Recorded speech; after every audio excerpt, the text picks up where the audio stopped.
We want to impact our neighbors, and we want to put out good quality food. You guys are going to make a difference. 20,000 meals. Loving oatmeal. Great. It's gonna have to be in the range of 275 to 280. So y'all start putting them here. We are working with an organization called Harvest Pack to pack 20,000 bags of fortified oatmeal and shared with 4 different local food banks throughout Charleston.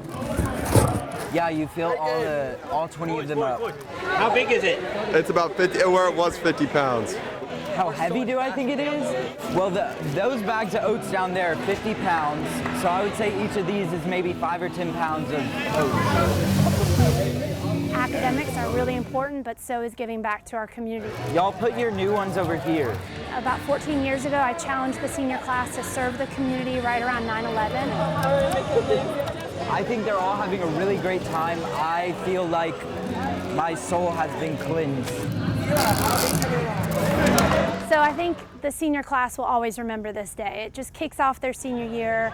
It's just, their life is greater than just being in high school. And that's what this day is really about. What are you guys cheering for? 8,000 meals. We have about 250 kids registered to surf. This is awesome, man. Surfer Ceiling, Folly Beach, superstar! Just being able to experience something that you think your kid on the spectrum will never be able to experience. They're healing me. It's a life-changing experience to come out here. I'm trying to observe all the positive energies from everybody. Each year, they get better and better. I see all the kids, some of the kids I see all 3 years, getting better each year. And when they come back in, sometimes they've changed their whole attitude. They have the biggest smiles on their faces. And even if they don't, their parents got a chance to let them experience something. Dave, you did awesome.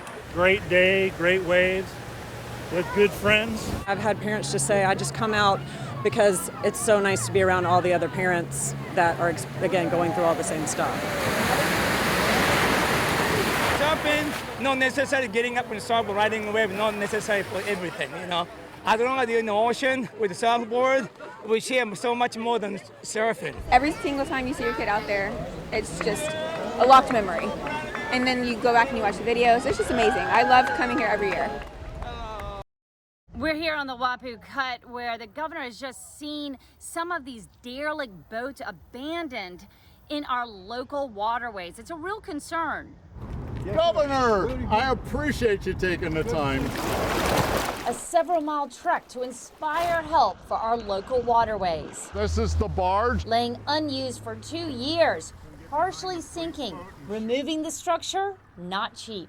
It's filled with mud and it has to be cut up into sections. A possible price tag of more than $100,000 to remove. Governor Henry McMaster getting a close-up look. We do have a problem with boats being abandoned in the waters. The environmental show and tell headed up by a nature lover, Rudy Socha and his Wounded Nature Working Veterans Group. And combined, we've gotten rid of more than 220 boats. Over a 4-year period, with around 50 still out there. We actually removed boats going all the way back to Hugo. But that's not even the oldest hazard in the area. Since right after World War II. This abandoned boat barely looks like it was ever seaworthy, but decades later remains a serious hazard. Most of that's completely covered, yes, which poses a real problem for recreational boats that come back in here to fish.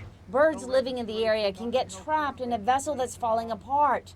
Some non-functioning boats are lived in, while others are used for storage, causing other types of trouble.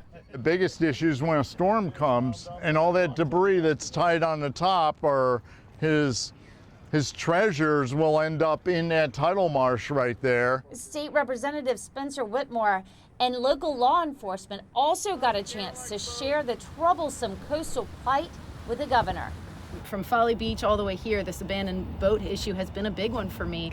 Governor McMaster and his staff acknowledged the dangers while saying teamwork and further study could help find solutions. Working for you on James Island, Ann Emerson, ABC News 4.